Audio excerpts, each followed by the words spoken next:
We got ourselves another testimony, do we? Yes, we do. The Ultimate Gas Company's investigation.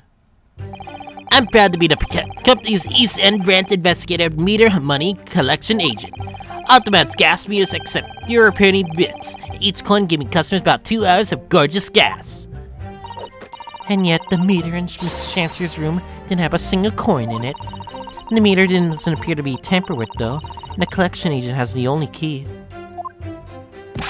Somehow he's using all that flaming gas he wants without a penny. If that's not thieving, what is?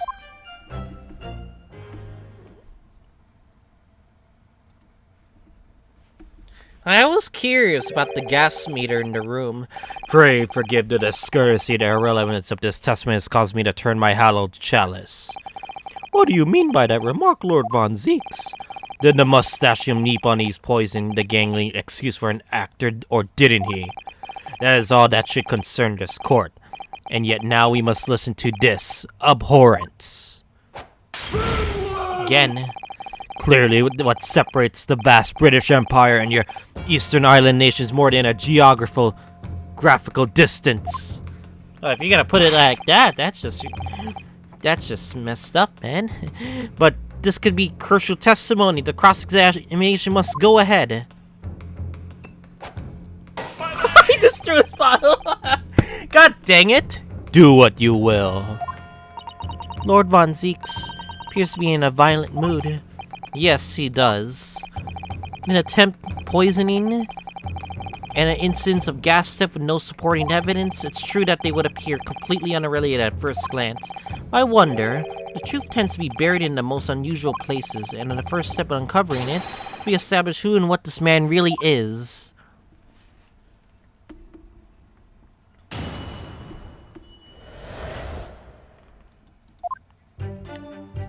Alright, time to press every info. So that mean you enter people's houses in order to empty their gas meters? That I do. Had to try to catch people when they're in, then I asked permission to come inside and do my business. Does that mean you've been into Mr. Natsume's home room before, as well as that of Mr. Shakespeare? Well, now interesting you should be bringing that up, because I couldn't believe how little money was in his leader. I mean, how the pair of them survived the winter is beyond me, it really is. Knowing Mr. Natsume, he probably spends all of his gas money on books. And then when he's finished reading them, he probably burns them for a warmth. You willingly can't relate your saying about the gas meters themselves, Mr. Meterman. Not really much to say, really, but as you wish. Ultimate gas meters accept 30 bits, each coin giving customers about 2 hours of gorgeous gas. Come on.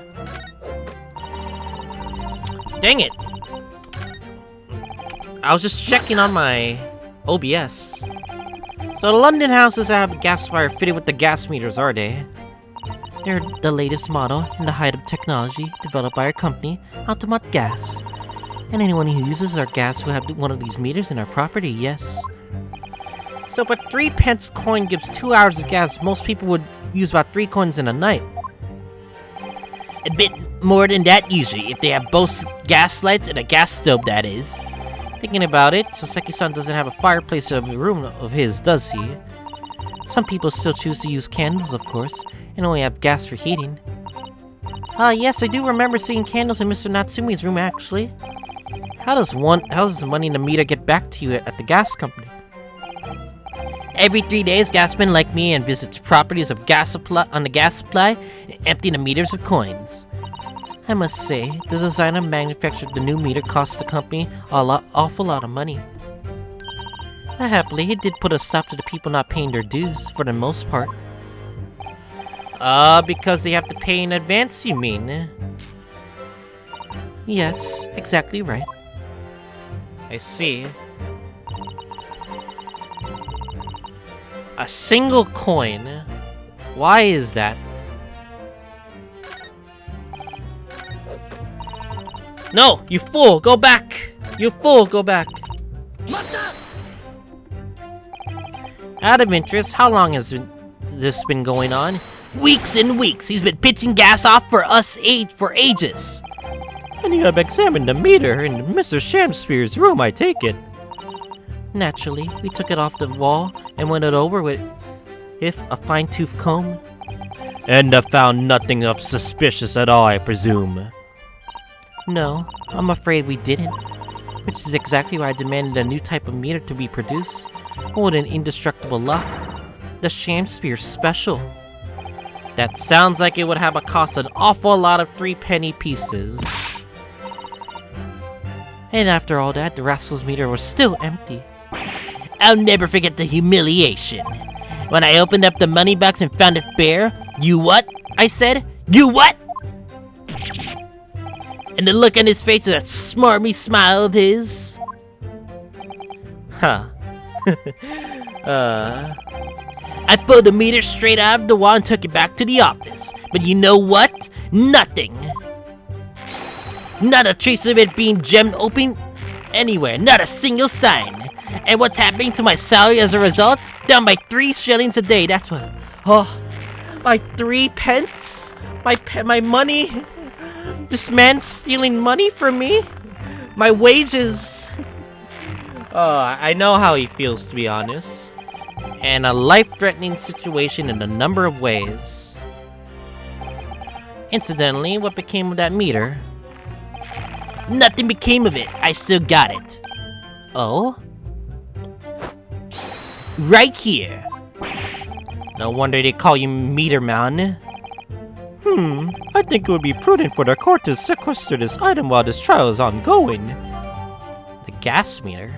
To the court record. Definitely. Let me check the court record. There's a lock here.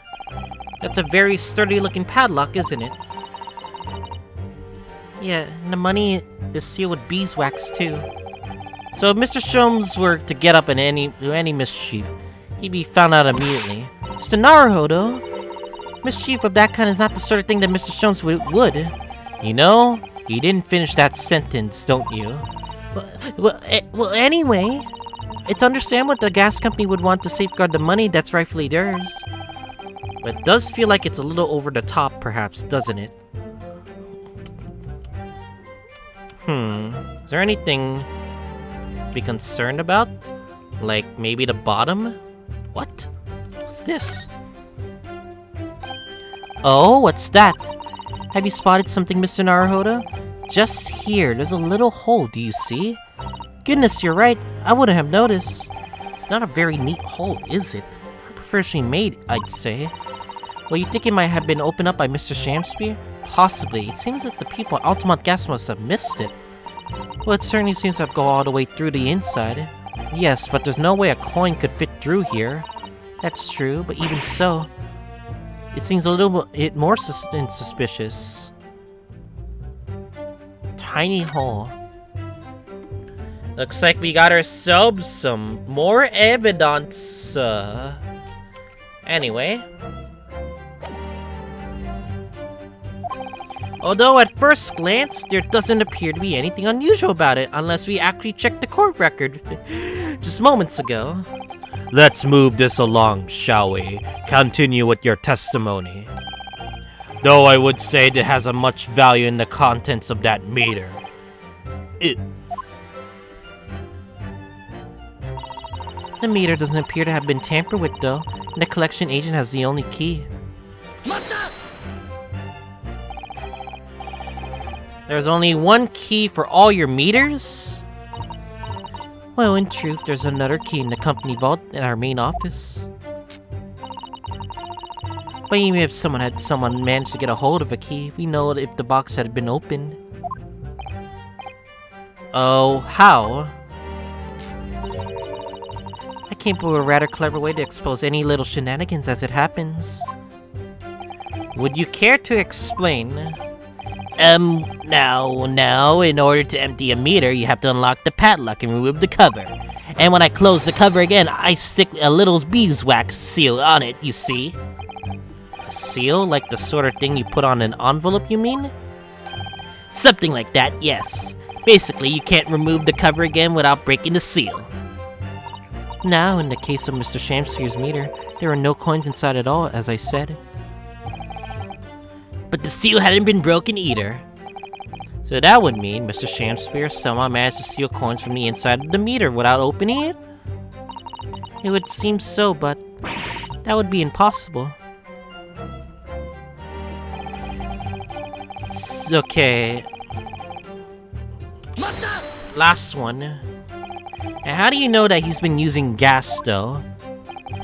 Well now, since he has started investigating this book, I've been to his room more than a few times. And on this every single occasion, his lamps have been blazing and his stove pounding. And it's the middle of winter and he still turns to me, sweat dripping down his cheeks, and says, "Oh, get thee to a nunnery." Hamlet indeed. I could write the bloke's neck. I get all hot under the collar, but still.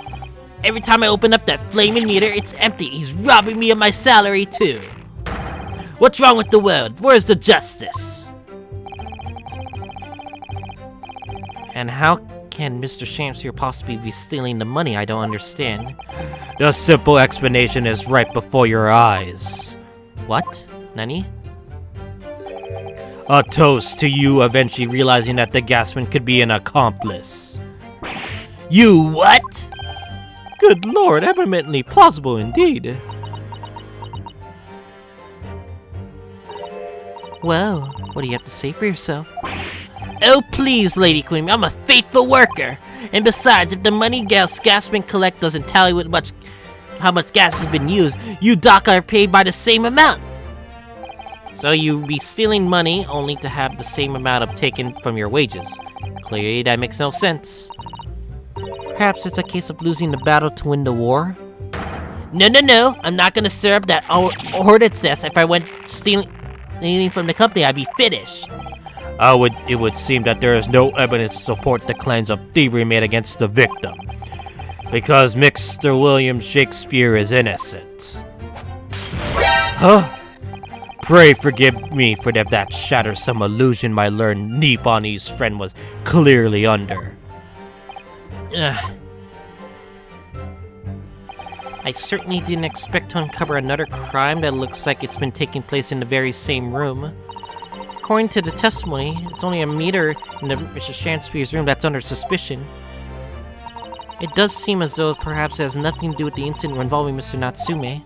I know, it does seem that way, but the fact is, since I've been practicing law in England, I feel like I've encountered at least this once already. Cases are interlinked? Oh, it might seem that the two cases have nothing to do with one another at first, but in fact they're intimately connected. Yes, we have experienced that before, haven't we? I wonder if this is another incident. Perhaps, but we can't be sure of that yet. That Altamont Gas Company has been investigating Mr. Shamsphere so earnestly. There must be something to it. But then, how has he been managing to steal their gas? Okay. This is the one thing So I know that's the evidence, but which statement is it?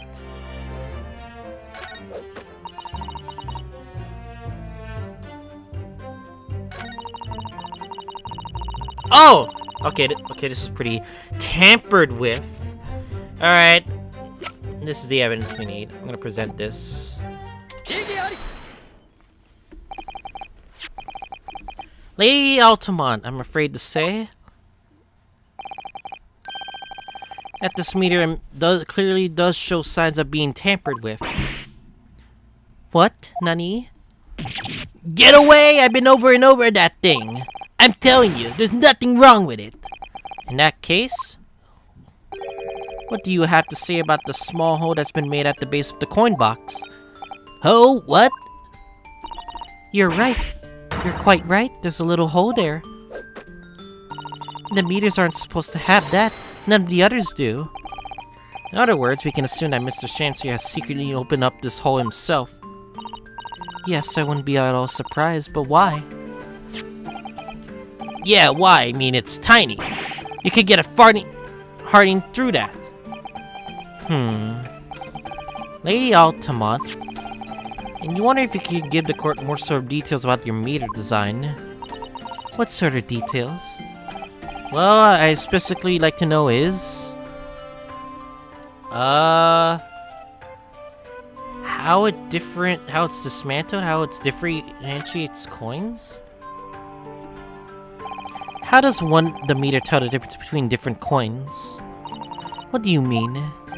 Well, for example, if someone were to, you know, pull up 1 penny coin, and that wouldn't work presumably, would it? No, of course not. So, well, how does the meter know that the coin's been fed Drupenny penny bit? Ah, I see what you're getting at now. The meter tells coins apart by their shape and size, which includes their thickness. A Drupenny it is about 3/4 of an inch of a diameter, you see. Other coins just won't fit. I see, it's clearly been very well thought out. The witness will amend her formal statement with that information in its case it is pertinent. As you wish, my lord. Meter is designed for coins with exact diameter and thickness of Drupenny a bit. Nothing else will fit.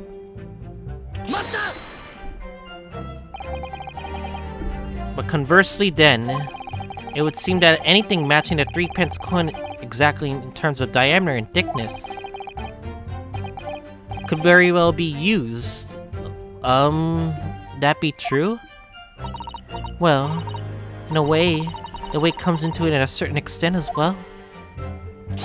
We've thought of that through, though, anyway.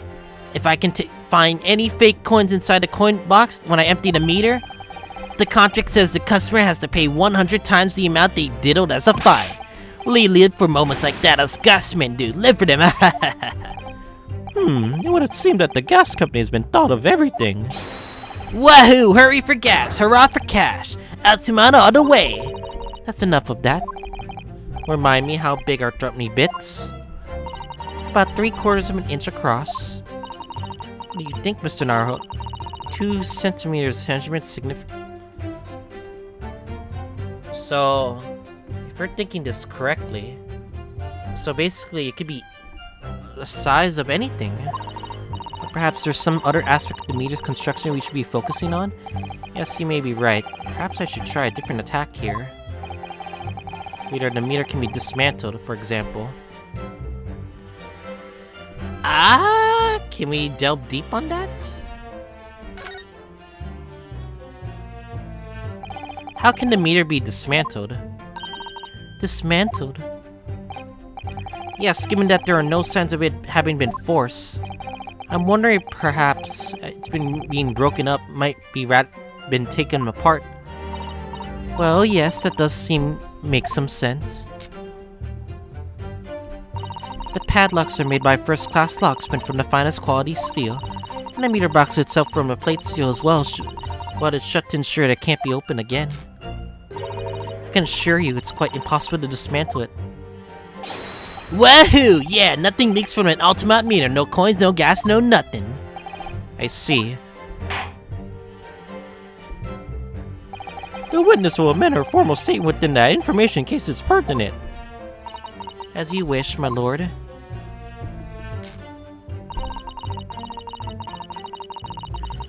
Oh! So, we could switch this around. Has anyone ever tried? Oh yeah, they tried. They've all given up before long. After all, if they naturally broke the meter, the company would actually be able to take legal action. Yes, that makes sense. What do you think, Mr. Naruhodo? Is it wielded steel construction significant? Or is it perhaps there's some other aspect of the meter's construction we should be focusing on? Ah, I see. We could... Yeah, we could switch the... we could switch the statements around. Okay, now we get it. Alright, I think I know something.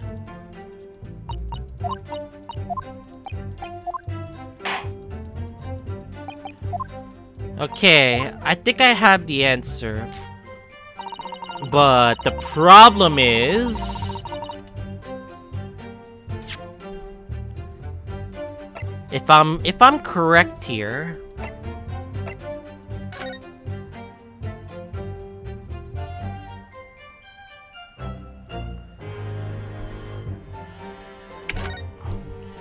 please.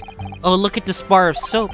There's a circular depression on the side, about 2 centimeters across, or 3/4 of an inch. Ah, do you think we did find the soap at the seam, didn't we?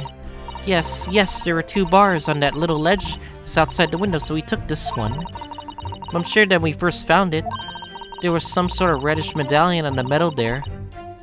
I remember it clearly. Yes, but there's no sign of it now. Where could it have gone?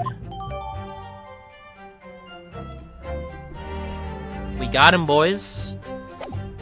He used the soap for the gas. We got him, boys. Alright, let's present this. Let me just confirm something here. The diameter and thickness were to be correct. The meter would accept any object as if it were a threepenny bit. Is that correct? Yes, that is correct. Well, by something of a coincidence, while we were investigating in Mr. Shamspear's room, we found a particular item that matches the dimensions perfectly. Oh, something of that size as a threepenny bit? What was it? The item in question is this. What? Had you been inhaling gas that's a bar of soap? It certainly looks nothing like a threepenny bit, I must say. Looks like I'm gonna have to point out exactly what I mean here. What's so important about this soap is this part here. Is the top of the soap! It's actually the bottom right here. You have to turn over the soap to see what I mean. Ah. Are you referring to that round depression in the middle of the soap there? That's right. A depression of approximately 3/4 of an inch in diameter. Or in other words, almost exactly the same size as the threepenny bit. Get away! Is anyone here present having the possession of threepenny bit? Quickly now, hand over your coins, ladies and gentlemen! Give me your coins, everyone! We need to inspect this real quick! It sounds rather like a highway robbery, doesn't it?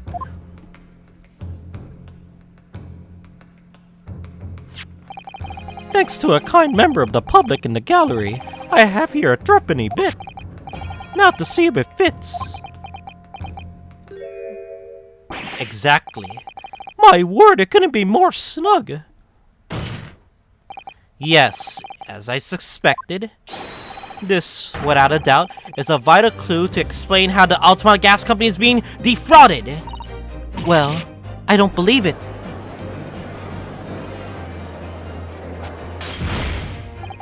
So, your assertion amounts to what? That some inferior bar of soap has tentative connection to the theft of gas? Yes. The depression in the soap was clearly made by a threepenny bit. I must concur at least that pushing a coin with some force to a poor quality bar of soap such as this is a remarkably simple way of replicating the coin's shape.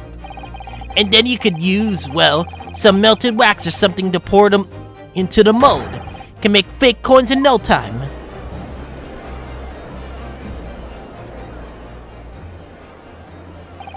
This brings all the pieces of the puzzle together. It's the method Mr. Shamspear has been using to steal the gas. That's a missing link. Now if I follow the chain of thought, it's going to bring me to a new explanation of what happened that nobody's considered yet. But this is all nonsense. The man had been making fake coins. My work here had been found him when he emptied the meter. Not quite. I think, if quite true, in Lady Altamont, in the absence of black magic, they can make them disappear. There's only one thing. It's this right here. Because, of course, it would have to pour down right here.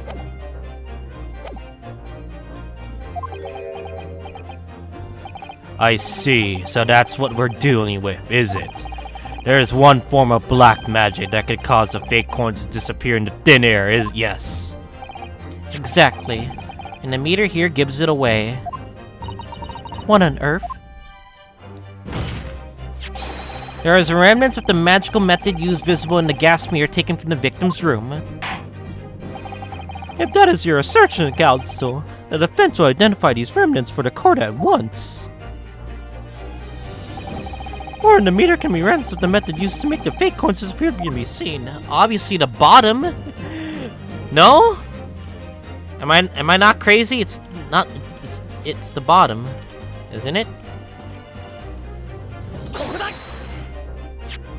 We found this bar of soap at the scene of the crime, just outside the victim's window. Outside? Yes, outside where you yourself, Mr. Meterman, were loitering the freezing winter air. And that's where we found this soap. Ah, I get it. That's right. The answer, of course, is ice. Interesting. Did you say ice? If Mr. Chancery has been leaving soaps like this outside his window each evening filled with water, then after a night outside in the bitter cold, the water is completely frozen solid the next morning. Then he takes his fake coins of ice and feeds them into the gas meter, giving him light and warmth in spades. As his room becomes very comfortably warm, the ice now inside the meter's coin box melts, turning back into water and draining harmlessly away through the hole made in the underside of the meter. And that is how, without leaving any evidence of wrongdoing, this man's been stealing Altamont gas.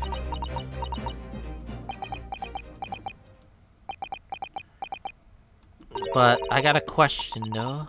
Just like that, so simply. Is he trying to make us look like idiots? He's been fooling us with some bars of soap and some water?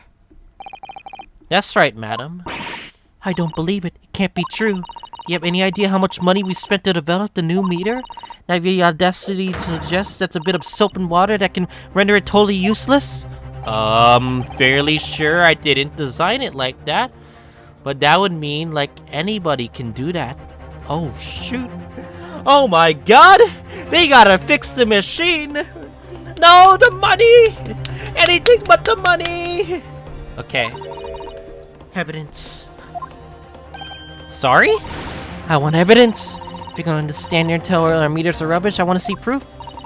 She's very good at enforcing accountability, isn't she? Huh. Very well, Lady Altamont. If you'd like to make evidence, I'll provide it. Nani? So Naruhodo, are you saying you actually do have evidence to support this theory? I did not notice a trace of something that bothered me a little at the time. And I have a feeling that this theory we've come up to now, it could explain it. Piece of evidence that substantiates a theory about that Mr. Chan's been stealing gas is the picture! It was the picture all along! This is a photograph of the scene at the point where the victim was discovered, taken by Inspector Gregson. Clearly shows that the remnants of the crime carried out by Mr. Shamspear. What remnants? Here you can see the gas meter on the wall in Mr. Shamspear's room. Now, look closely at the floorboards directly underneath the meter. What? What is that? Some kind of grubby stain? Almost certainly. It's a water stain resulting from the liquid that drained out of the hole made in the meter. If one coin gives around 2 hours of gas usage, and the occupant was heating his room in all his waking hours, I can imagine he would have used around 10 of his fake coins each day. 20 hours. The melting ice inside of the meter's coin box would have been dripping out almost constantly, leaving a stain on the floor. This is awful. And there's further evidence too. Chantry is slumped over his table, apparently having consumed stretch 9. And right there is next to him a bar of soap broken in half. You're right. It would appear to me then, Counsel, that the man was eating the soap, was he? Pardon me for disagreeing with your lordship, but... certainly not. He was using the soap as coins. He didn't beat around the bush there, did he? In truth, Mr. Shamsy was found with a fork in his hand. Madam, soap is extremely unlikely. Do you mean to say he was using that fork too? Yes, make his coins. Extract frozen coin from the barbed soap. But the bar broke in half. So perhaps it didn't go very well. Good gracious!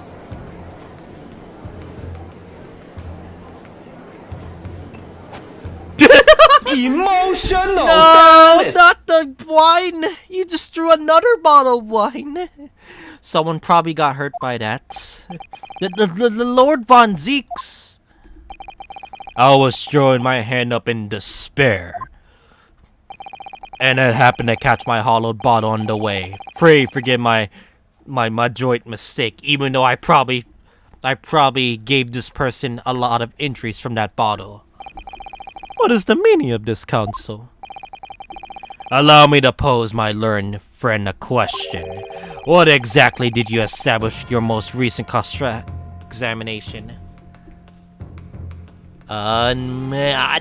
Is it related to the murder? I don't know. Well, that Mr. William Shakespeare is a liar and a thief. In other words, that his testimony is unreliable. That's it! That's exactly it! Very well, let us assume the man is a liar. Now allow me to pose another question. What possible difference does that make? Fuck! Oh my god. Okay, we proved he's a liar, but... does that prove that we still attempt that Mr. Natsumi could have attempted murder still? Well, we all know that suicide can be discounted. Scotland Yard's investigation revealed no sign of another vessel that contained poison. And on the night in question, there were no visitors to the room except the accused. The young gasman's testimony, which we have no reason to doubt, has confirmed that.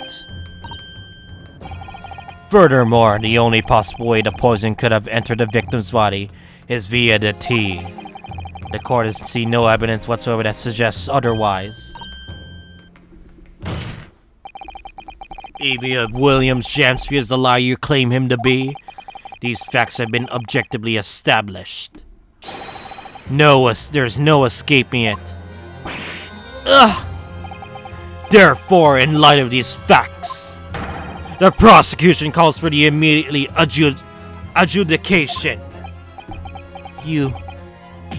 NANI?!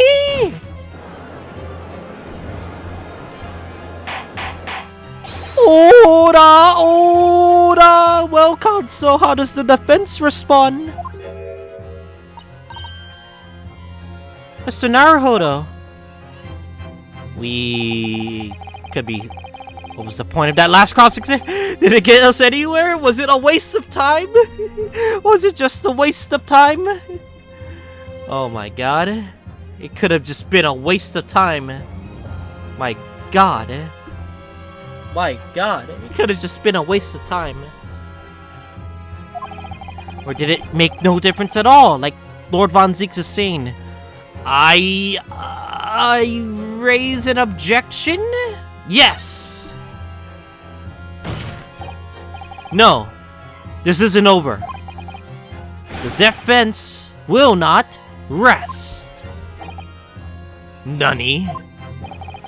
But counsel, you've successfully explained everything. You identified the substantially unscrupulous method by employing Mr. Shakespeare to consume gas. What more is there to discuss? Lord Von Zeeks has just highlighted 3 facts in order to make his point. But contrary to what he would have the court behave, but not all of them would have been objectively established at all. What are you trying to say, my Nipponese friend? And At least one of those so-called facts is an assumption made due to lack of evidence. But the situation has changed now following the cross-examination of the latest witnesses to take the stand. Don't be absurd. What is this nonsense? Yes, when you bring up everything we've learned so far together and consider it as a whole, it's clear. There's a question now we need to consider, namely...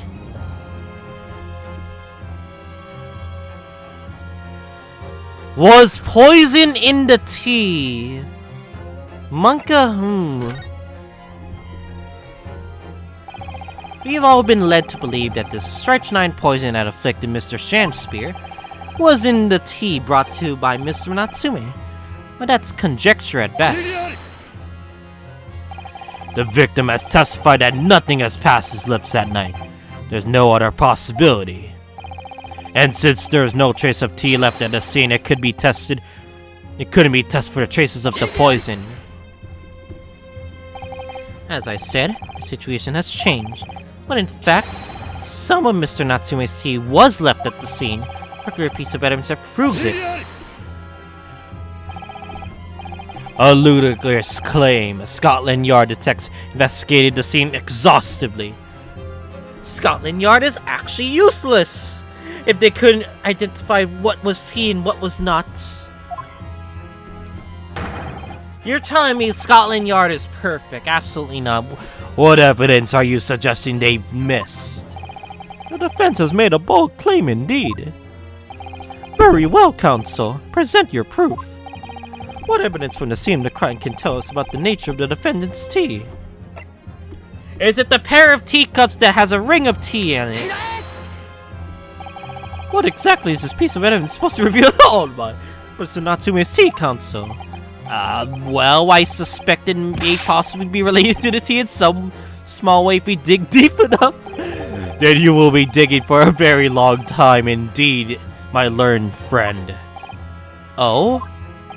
Even at the bottom of the deepest chasm, you will find no sense of that absurd assertion. Gawk! Fucking hell, I thought it was the key rings. Sometimes I wish I could disappear down to a deep chasm and escape this deep sarcasm. Then I advise you dig more deeply to answer this time again, okay. Was the tea actually made of soap?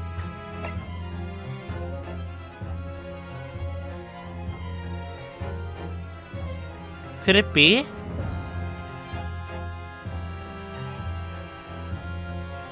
No way. I'm gonna present this. Good gracious! The soap again! The same bar the victim used to fashion his coins of ice. Yes, that's right, my lord. It just came back to me. Something about when we first found this bar of soap at the scene yesterday. It's more bars of soap. Soap? What are bars of soap doing lined up in a ledge outside the window? I'm quite certain that when we originally stumbled upon the bars of soap, that was actually a frozen bar and coins in each bar. You discovered the gas deep's coin factory. Fascinating. In a way, yes, but there's more. The coins we found in the soap at the time weren't normal ice. There wasn't something strange about them, you mean? Exactly, something very obviously strange. They were red. The ice was red. No, you mean... That's right. It's obvious to me now. The fake coins in the soap were made from frozen tea? No! I guess those bars of soap. Scotland Yard, you are effing useless. Huh? Nani? I would remind the court of a court statement made by Mr. Natsume earlier in this trial. That evening, yes, I did some freshly brewed tea with me when I visited Mr. Shamsphere's room as a gift. Public water pump always freezes at night, so I bought hot bottled water especially to make it. This is the result. I will never touch tea again, never. Oh, yes, I believe there had been a snowfall that day. It's particularly cold. Sadly, on such occasion, the poorly constructed water mains in the East End are prone to freezing. And on the night in question, Mr. Shamsphere having no running water to use, was forced to use tea brought by Mr. Natsume in order to make his fake coins. My word! There were 2 bars of soap in the window ledge when my judicial assistant and I investigated the scene. That's right, and we only borrowed one of them. Which means that even as we speak, some of the defendant's tea is still present at the scene of the crime, frozen solid in a bar of soap outside of Mr. Shamsphere's window. Extraordinary. Earlier today, Inspector Gregson informed the court that even if 1 drop of the tea remained, Scotland Yard would be able to analyze it for poison. What did they did? They chose to not find anything.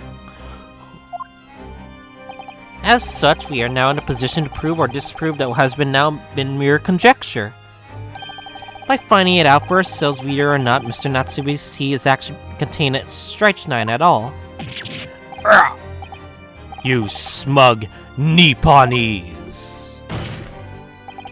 My lord, we cannot do the defendant the injustice of passing judgment now. The police should be able to dispatch the recovering the remaining bar of soap from the scene at once. And the defense requests a thorough analysis of the frozen tea embedded in it. Determine whether or not it contains any poison.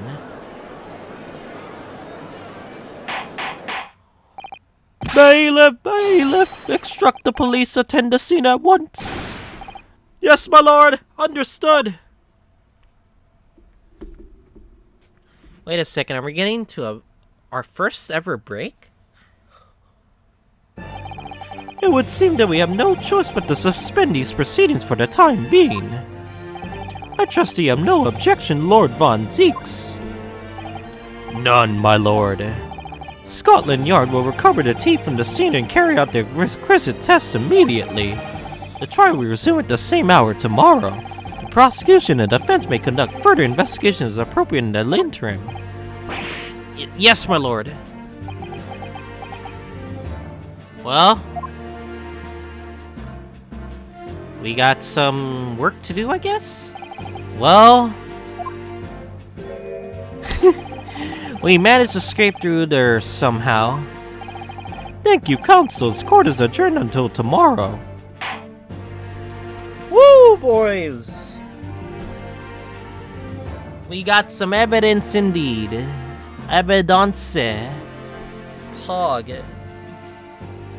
Well, that was a great episode of Great Ace Attorney Chronicles. Yeah, that was very long. How much have we recorded?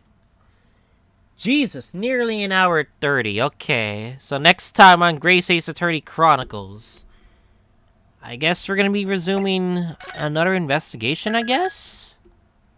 Yeah, investigation. So I guess I'll see you guys all next time.